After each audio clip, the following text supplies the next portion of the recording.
Lower jaw of the alligator. This is the ramai of the lower jaw. May joke si... joke lang. So, external mandibular foramen is ito. Internal mandibular foramen, ito. Pero dapat buo pa siya. Basta may foramen dapat siya. So, pabilog dapat siya. Pero naputol lang. So, yun. Tapos, dentary, ito. Long bone na may dentation. Tapos, splenial, dapat sa likod, sa loob ng dentary.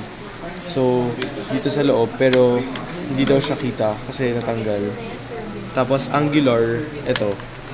Nasa angle of the jaw. Tapos, supraangular, nasa taas ng angular. Tapos, coronoid. Coronoid, dapat dito siya. Sa may internal mandibular foramen. Pero naputol din daw siya. At hindi na siya kita. And, ang articular is ito. Itong bone na to. Tapos, yung articular, nagiging bones of the middle ear daw siya in the cat and mammals. So, yung, ano yung tatlong bones? Check nyo na lang sa, ano yung bones.